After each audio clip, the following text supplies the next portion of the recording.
नमस्कार। जैसा कि आप सब जानते हैं कि आज देश के यशस्वी प्रधानमंत्री नरेंद्र मोदी मुजफ्फरपुर की पावन धरती पे आ रहे हैं। इसी कड़ी में देखिए किस तरीके का उनका आगमन हुआ है। आपको दिख जाएंगे स्टेज पे नरेंद्र मोदी जी कार्यकर्ताओं से मिलते हुए, अभिनंदन स्वीकार करते हुए आपको दिख जाएंगे स्टेज पे।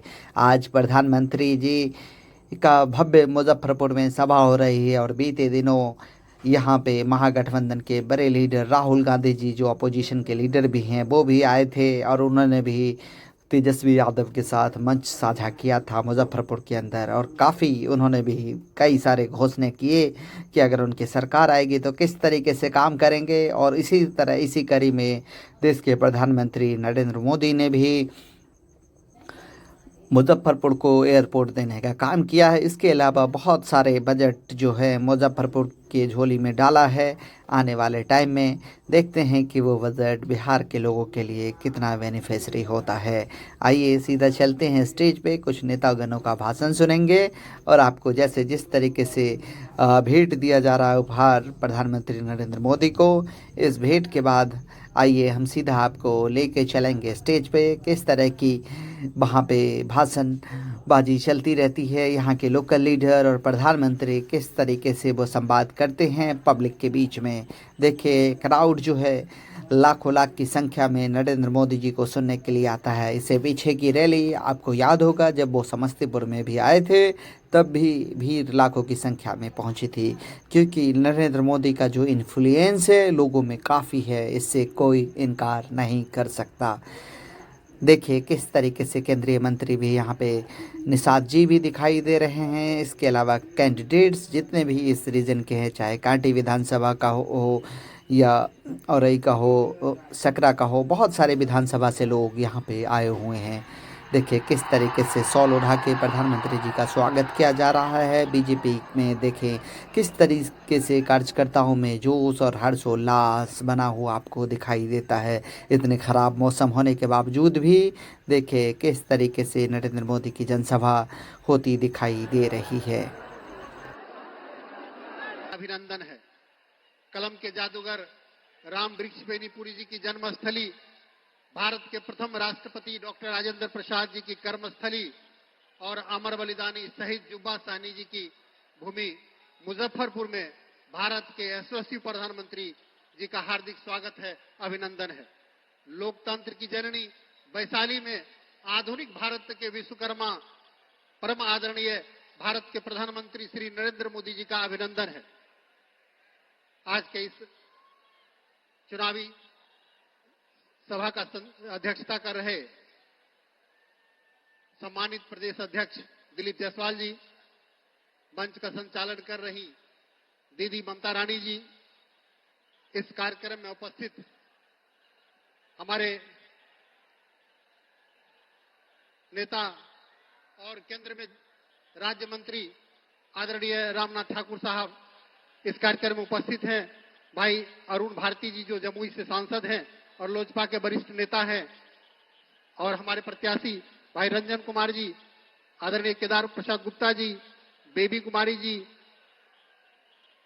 श्रीमान आदित्य कुमार जी सकरा से, कोमल सिंह जी गायघाट से, रामा निषाद जी औराई से, श्रीमान राजकुमार सिंह राजू जी साहेबगंज से, श्रीमान अरुण सिंह जी बरोड़ा से, श्रीमान अजीत कुमार जी कांटी से, श्रीमान मदन चौधरी जी पारू से, श्रीमान श्याम बाबू यादव जी पिपरा कोठी से, श्रीमान अजय कुशवाहा जी एवं सम्मानित मंच, यहाँ उपस्थित हमारे सभी मंचासीन पदाधिकारीगण, हमारे बुजुर्गों, नौजवान दोस्तों, हमारी मातृभूमि, यहाँ उपस्थित सभी साथीगण, मीडिया के साथीगण, आप सबों को मैं डॉक्टर राजभूषण चौधरी निषाद प्रणाम करता हूं, नमस्कार करता हूं। आप सबों ने जब 2005 में 24 नवंबर को बिहार का कमान विकास पुरुष नीतीश कुमार जी को सौंपा था, उस समय बिहार की क्या स्थिति थी? आप किसी भी क्षेत्र में बात करेंगे तो आपको लगेगा बिहार ने काफी परिवर्तन किया साथियों। चाहे बिजली की बात हो तो मात्र बिजली उस समय 700 मेगावाट बिजली प्रोडक्शन होता था, और आज बिहार में 8000 से ज्यादा मेगावाट बिजली प्रोडक्शन हो रहा है। उस समय मात्र 17 लाख बिजली के कंज्यूमर थे, आज लगभग 2 करोड़ 14 लाख बिजली के कंज्यूमर। कंज्यूमर है। साथियों, इसी तरह मेडिकल कॉलेज की बात हो, इंजीनियरिंग कॉलेज की बात हो, पॉलिटेक्निक कॉलेज की बात हो, रोड के क्षेत्र में विकास की बात हो, सारे क्षेत्र में हमारी सरकार ने लगातार विकास किया। साथियों, हम अपने निषाद भाइयों से कहना चाहते हैं कि निषादों को अगर किसी ने सम्मान दिया है तो हमारी एनडीए की सरकार ने दिया है। मैं मुजफ्फरपुर से पहली बार सांसद बना और निषाद समाज को सम्मानित करने के लिए देश के यशस्वी प्रधानमंत्री परम आदरणीय श्री नरेंद्र मोदी जी ने मुझे केंद्र में राज्य मंत्री बनाया। मैं अपने निषाद समाज की ओर से प्रधानमंत्री जी का आभार व्यक्त करता हूं। बिहार सरकार में भी 3 मंत्री निषाद कोटे से बनाए गए। आदरणीय हरीश साहनी जी, आदरणीय मदन साहनी जी, आदरणीय विजय मंडल जी। और देश में पहली बार राष्ट्रीय पिछड़ा आयोग को संवैधानिक दर्जा मिला तो उसके भी राष्ट्रीय अध्यक्ष मुजफ्फरपुर के लाल और श्रद्धेय भगवान लाल साहनी जी को बनाया गया। और आजादी के बाद अगर निषाद समाज को अगर नेता प्रतिपक्ष देने का काम किया तो हमारी एनडीए की सरकार ने देने का काम किया, आदरणीय हरीश साहनी के रूप में। साथियों, आप सब जानते हैं मछुआ आयोग भी बनाया गया, 5 लोगों को एडजस्ट किया गया। और मुजफ्फरपुर के लिए जो बहुत दिनों से लंबित मांग था लोगों का कि मुजफ्फरपुर में एयरपोर्ट हो, मैं प्रधानमंत्री जी से आग्रह किया और प्रधानमंत्री जी ने मुजफ्फरपुर को एयरपोर्ट देने का काम किया। इसके लिए हम प्रधानमंत्री जी का आभार व्यक्त करते हैं। हम आभार व्यक्त करते हैं कदाने नदी की सफाई के लिए, जो प्रधानमंत्री जी से हमने आग्रह किया, जो कुढ़नी और सकरा क्षेत्र के लिए वो नदी बहुत ही महत्वपूर्ण नदी है, तो उसके लिए प्रधानमंत्री जी ने 84 करोड़ रुपया देने का काम किया। हम आभार व्यक्त करना चाहते हैं प्रधानमंत्री जी का कि उन्होंने औराई के विकास के लिए जो पुल देने का काम किया और औराई में 21 अरब की योजना देने का काम किया। हम आभार व्यक्त करना चाहते हैं अपने प्रधानमंत्री जी का मुजफ्फरपुर में सेंट्रल स्कूल के लिए। हम आभार व्यक्त करना चाहते हैं मुजफ्फरपुर में अमृत भारत देने के लिए, जो मुजफ्फरपुर से चलकर हैदराबाद के चरलीपल्ली तक जाती है। हम आभार व्यक्त करना चाहते हैं कैंसर हॉस्पिटल के लिए। साथियों, आप सब जानते हैं कि कल ही मुजफ्फरपुर में आकर के जिस तरह से आदरणीय राहुल गांधी जी ने हमारे छठ पर्व के बारे में बोला है, मुझे लगता है कि कांग्रेस पार्टी और इंडी गठबंधन के लोगों ने सनातन को और बिहार को बदनाम करने के लिए हमारे छठ, जो हमारा प्रमुख आस्था का पर्व है, उस पर्व पर जिस तरह से प्रहार किया है। अब देखिए, प्रधानमंत्री जी को आमंत्रित किया गया है स्टेज पे। अब से चंद मिनट के बाद यशस्वी प्रधानमंत्री जी अब स्टेज पे आएंगे और वो संवाद करेंगे जनता के बीच। देखिए, आज प्रधानमंत्री जी जिस तरीके से जोश में दिखाई दे रहे हैं, वाकई भाजपा के कार्यकर्ताओं में जोश उमड़ जाएगा। देखिए किस तरीके से स्टेज पे आमंत्रित किया जा रहा है प्रधानमंत्री जी को। आइए सुनाते हैं उन्हें।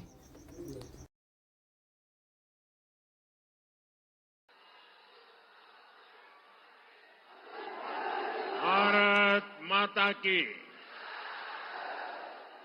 भारत माता की।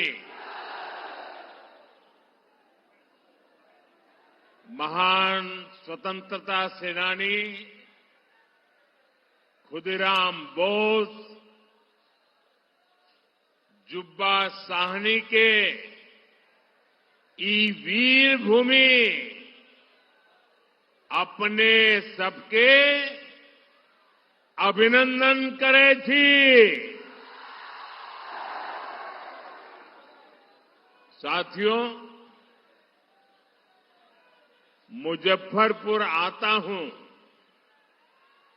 तो सबसे पहले यहां की मिठास ध्यान खींच लेती है। यहां की लीची जितनी मीठी होती है, उतनी ही मीठी आपकी बोली भी। और आपका ये प्यार इतनी बारिश के बावजूद भी मैं देख रहा हूं हुजूम आ ही रहा है।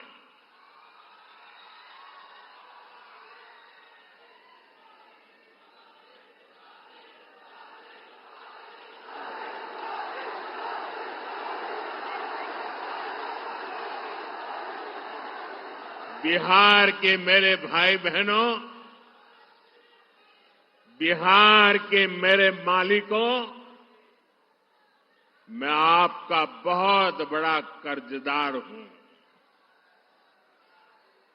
और यहां तो इतनी बड़ी संख्या में युवा आए हैं।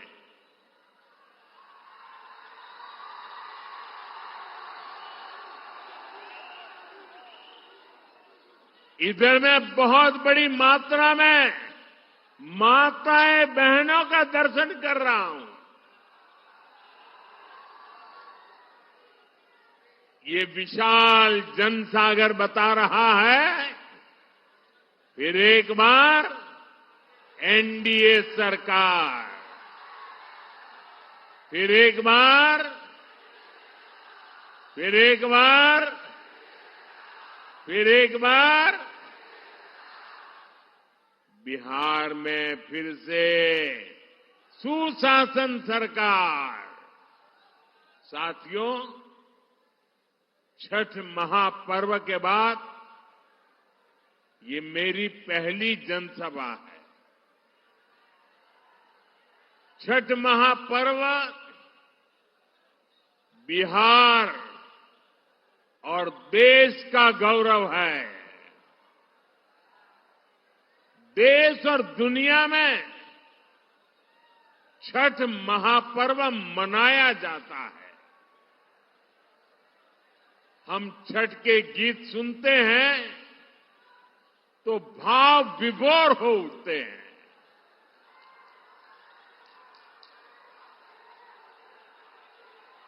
छठी मैया की पूजा में मां की भक्ति है। छठी मैया की पूजा में समता, ममता और सामाजिक समरसता है। छठी मैया की पूजा ये हमारी साझी विरासत का उत्सव भी है। और इसलिए हमारी सरकार का प्रयास है कि दुनिया भी, ये जरा सुनना, दुनिया भी इन मूल्यों से सीखे। साथियों, हम छठ महापर्व को मानवता के महापर्व के रूप में दुनिया की एक बहुत बड़ी संस्था है, दुनिया के सारे देश उसके साथ जुड़े हुए हैं। उस संस्था का नाम है यूनेस्को। हम लोग कोशिश कर रहे हैं कि यूनेस्को की जो विश्व विरासत की सूची है, पूरी दुनिया की ये महत्वपूर्ण संस्था यूनेस्को, और उसमें जो विश्व विरासत की सूची बनती है, बड़ी जांच पड़ताल के बाद बनती है, लंबी प्रक्रिया के बाद बनती है। हमारी सरकार लगातार कोशिश कर रही है कि हमारे इस छठ महापर्व को भी यूनेस्को की उस सूची में नाम दर्ज हो जाए।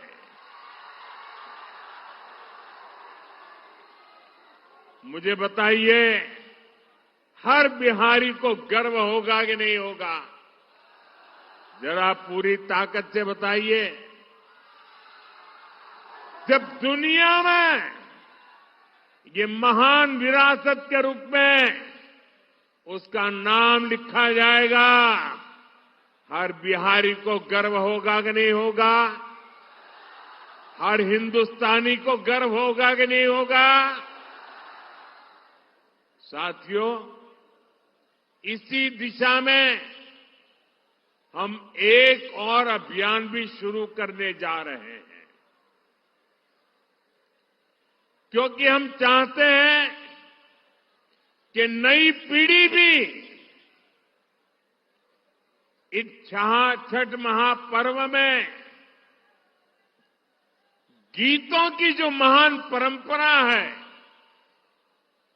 गीतों के माध्यम से एक पीढ़ी को दूसरी पीढ़ी तक छठ महापर्व की संस्कार प्रक्रिया चलती है। उसको देशव्यापी ताकत देने के लिए हम पूरे देश में विभिन्न कलाकारों द्वारा छठ पूजा के भजनों की एक स्पर्धा करने वाले हैं। और छठ पूजा के पहले स्पर्धा कर रही है ताकि नए नए कलाकार, नए नए गीत, नई नई भक्ति, नई नई भावना, इसको व्यक्त करने का देश की हर भाषा के लोगों को मौका मिले। इसमें जनता ही चुनेगी कि उन्हें कौन कौन से गीत सबसे ज्यादा अच्छे लगते हैं।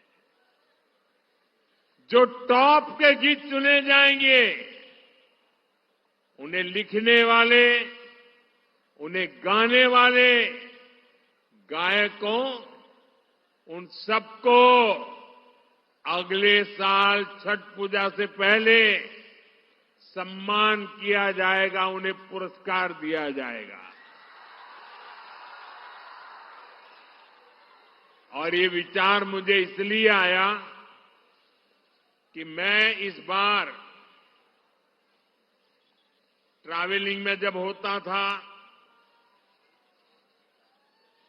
रात को सोने से पहले जब थोड़ा समय रहता था, सुबह जब योगा करता था, तो मैं छठी मैया के भजनों को सुनता था। और उसमें मैंने देखा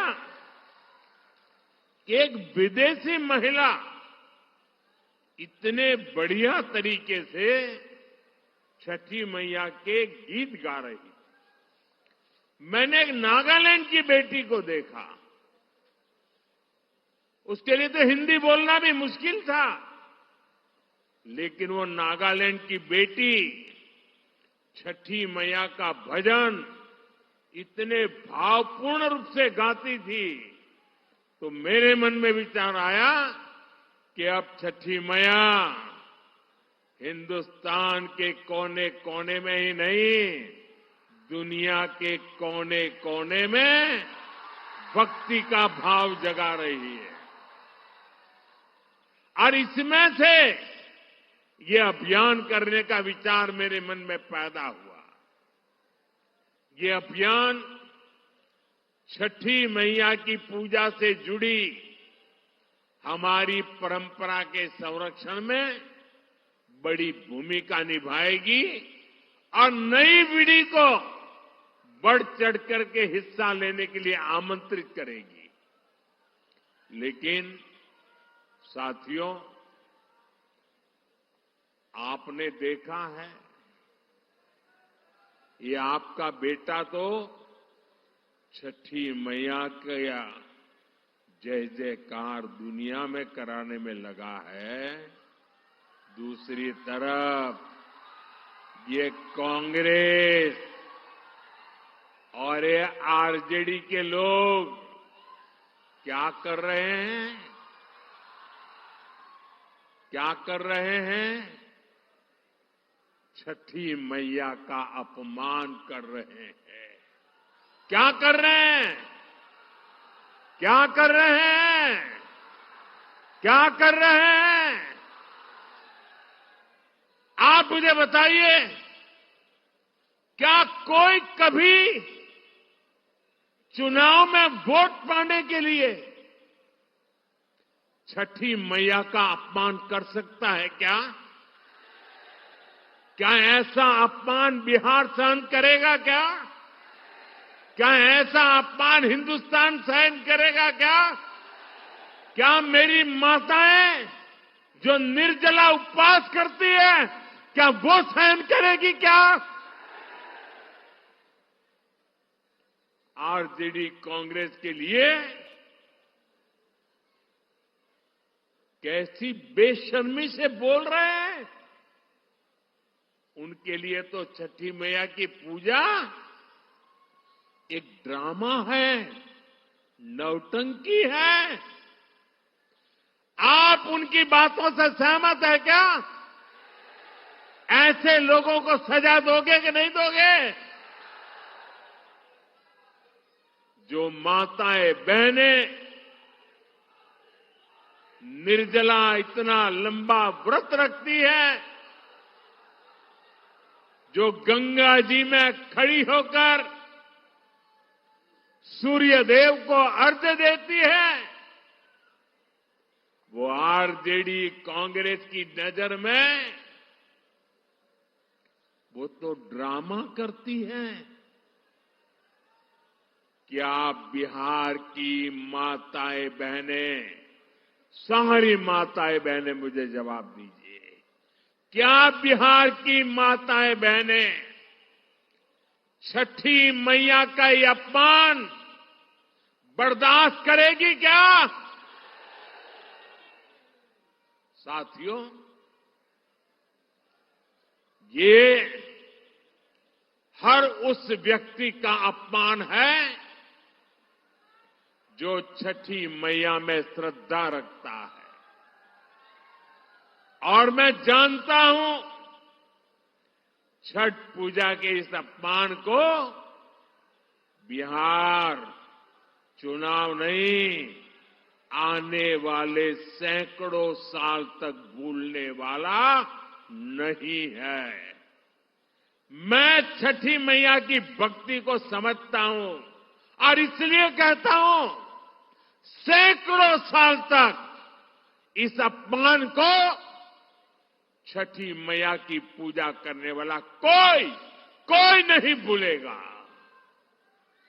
साथियों,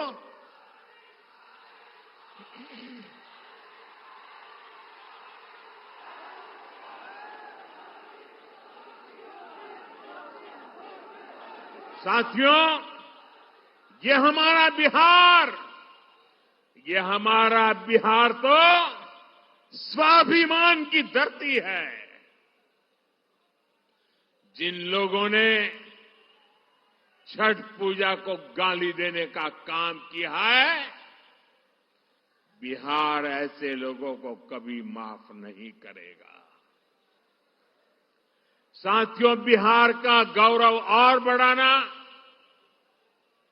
बिहार की मीठी बोली,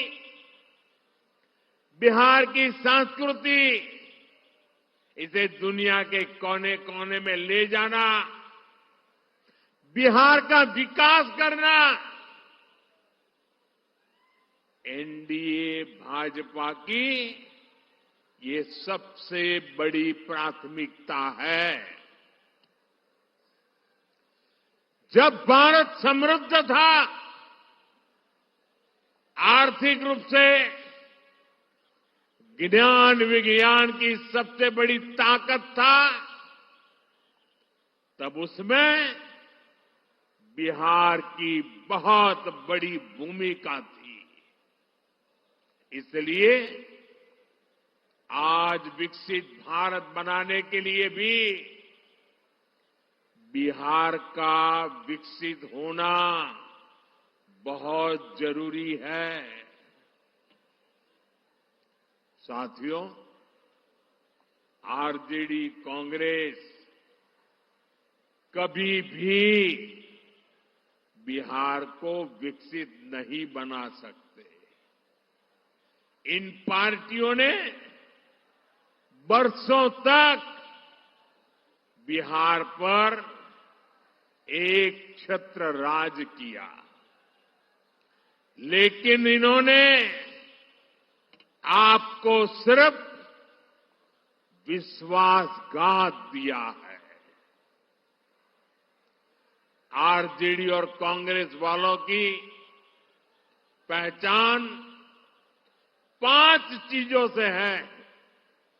अगर मेरी बात सच लगे तो मुझे आपका अनुमोदन चाहिए, मुझे आपका साथ चाहिए।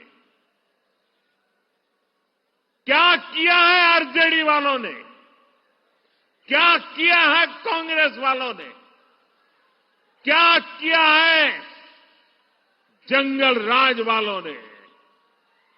मैं 5 शब्दों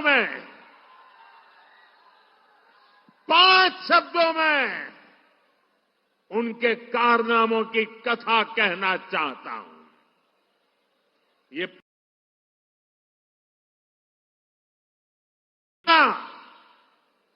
है कि नहीं है? कट्टा, क्रूरता है कि नहीं है? कटुता है कि नहीं है? कुशासन है कि नहीं है? करप्शन, मैं दोबारा बोल देता हूं,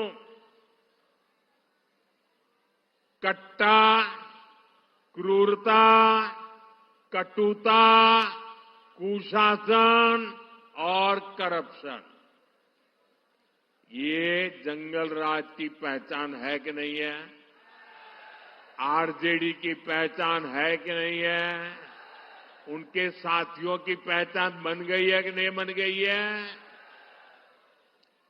जहां कट्टा क्रूरता का राज हो, वहां कानून दम तोड़ता है।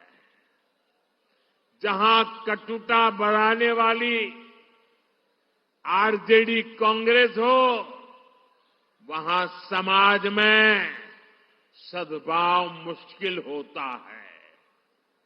जहां आरजेडी कांग्रेस का कुशासन हो, वहां विकास का नामो निशान नहीं होता है। और जहां करप्शन हो, वहां सामाजिक न्याय नहीं मिलता। गरीब का हक लूट जाता है। सिर्फ और सिर्फ कुछ परिवार ही फलते फूलते हैं। आप मुझे बताइए, ऐसे लोग क्या कभी भी, मैं जरा आपसे सुनना चाहता हूं, क्या ऐसे लोग कभी भी बिहार का भला कर सकते हैं क्या? बिहार का भला कर सकते हैं क्या? बिहार का भला कर सकते हैं क्या? बिहार का भला कर सकते हैं क्या?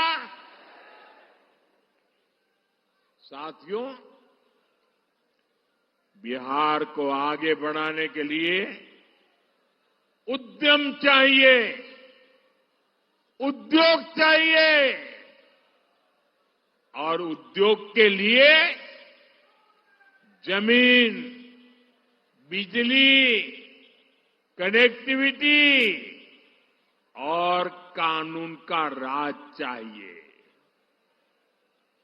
अब सोचिए, जिनका इतिहास जमीन कब्जाने का हो, वो क्या किसी उद्योग को जमीन देंगे क्या?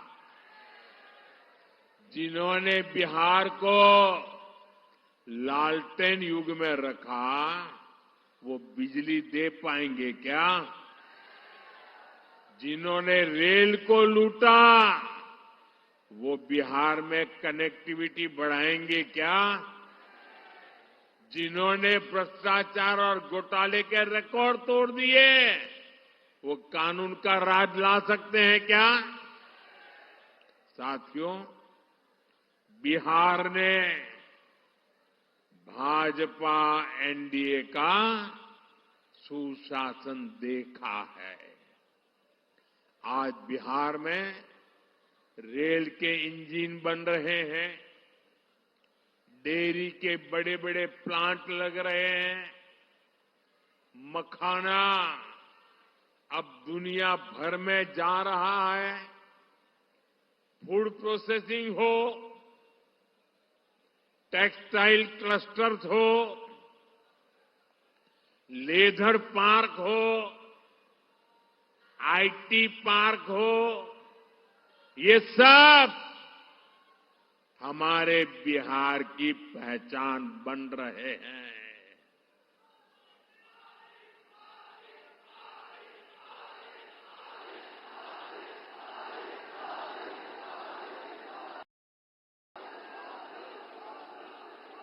साथियों,